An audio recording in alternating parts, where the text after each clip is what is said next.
Hello, everyone. Welcome to the Phillip Siddiq Show special event. A movie called Kicks. You have to go out and see it. We have the director and the actor with us. We have Justin Tipping, writer, director, Hello.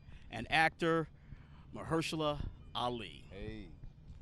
So, how did this film get put together? Because it's like a coming of age story, Yeah. but you also have Yes. parts of, for me, The Hangover Okay. and a chase film. Huh. Okay. Yeah. Yeah, Uh-huh. and The Usual Suspects as far as a stealing. Wow. Wow. Thank you. Wow. Damn. That's now that you say that, yeah, and again, yeah, and the You go. Now that you say that, yeah, how did that all come about? Yes. I mean, I think that I, had the one vision of this is kind of the story, and on surface level it might appear very, very small, but it was always important for me to make it feel very epic, like almost a fable quality. I always refer to it as a teenage odyssey in that sense, because I think that when you're a teenager, things do feel bigger than they are, and larger than life, even if they're just small things like who said what about who, or who broke your heart. It's like your first time feeling all these things, so you don't really know how to handle them. So it was important to just not let it be, something that, trivial and kind of like meditative and just kind of stagnant in the world. I also felt like to reach a younger audience too, in a way, to kind of mask a lot of the bittersweet, reality in kind of a sugar-coated way, just enough, was to make it feel like an adventure, Right. and to add another element to the storytelling that mashed up genres, as you just referenced, like 3 or 4. That was always kind of the goal to make it feel big. Okay. Now, Mahershala. Yes. Question. Okay. Now, what was it about this particular film that made you say yes to? Several things. I just really responded to the premise, especially when I was growing up in the Bay Area, when Jordans really, for like the first Jordans, this is the retro ones, so when the first Jordans came out, people were losing their life over these shoes and what that did. I remember the pressure that they were putting on Michael Jordan, and communally, like what was going on in the country. The fact that this story takes place in the Bay Area, the opportunity to play a part that I, to this point, hadn't had an opportunity to play. There were several things that fit together. I just responded to the story. I just thought it was good, just to get an opportunity to work in the Bay Area. Justin had great energy, so there's a lot of things that all fit into it. That made me say yes. And then at that time too, I was working on a series and just kind of really hungry to stretch and do something else. And this is the part that came my way that felt right.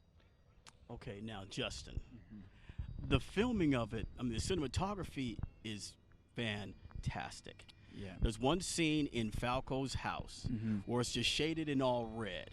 Right. And we're looking at it thinking, okay, what's going to happen? Yeah. And it's like it slowly builds up to see what is going to happen. Yeah. I mean, And the side shows, too, can't forget that. Yeah, and the sideshows.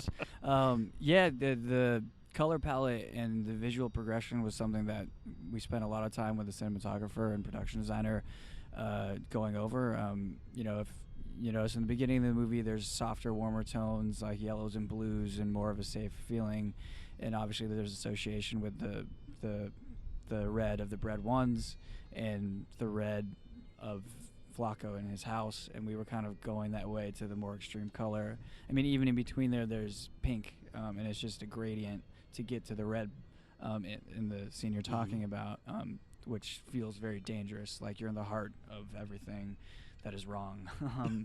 And so we were going for that, and although we shot practically all in Richmond, all in Oakland, in Ghost Town, in the lower bottoms.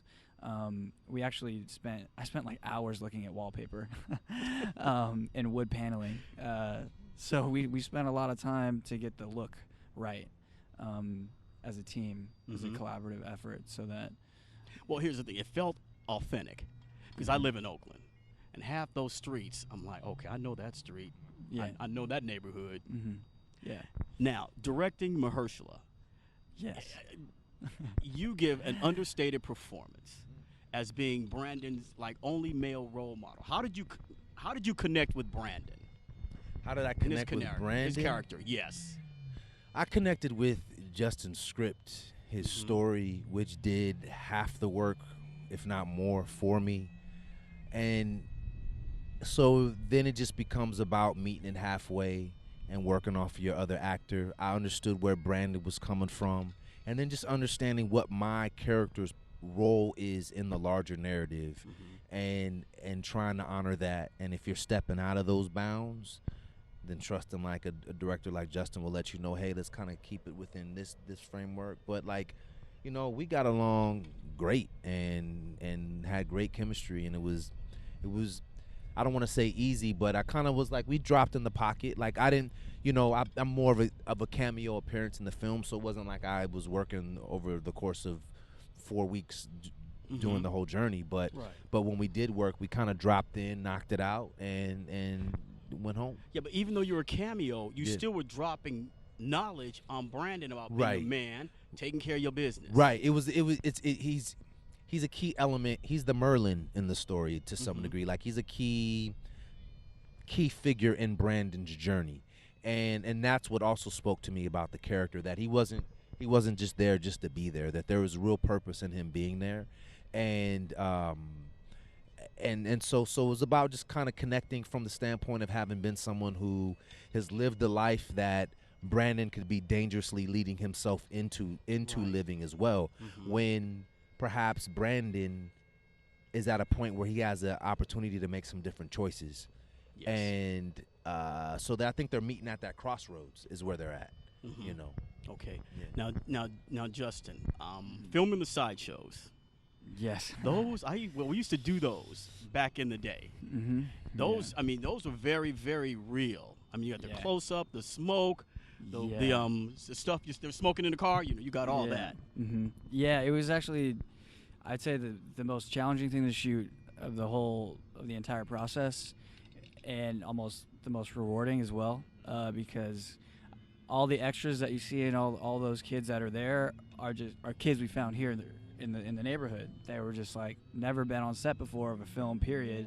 And it was like, wait, you're gonna pay me to be just stand around and be in a sideshow? It was like, yeah, and like, you know, that was great. But at the same time, it was very challenging because, you know, as you know, sideshows they just happen, and it's all about like this spontaneity and like real live timing. And what we had to do, like break down a sideshow like frame by frame, was so difficult because it's also a story point. It's not just like cultural tourism of like, here's a sideshow that happens. It was actually like a story point in the movie.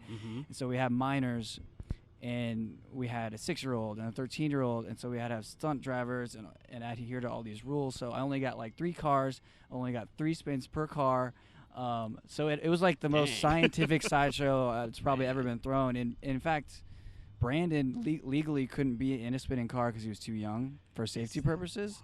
So actually, and maybe, well, for you, I don't know what I don't. Okay, I don't know when this is gonna air, but don't ruin it. But it's actually a bunch of dudes pushing the car on Gojacks on Brandon's close-up, and someone's using a fog machine to come out the back, and he's going about this fast in the car. And so when you look at it in real time, it's like hilarious because he's like, woo! And like the car's not really spinning.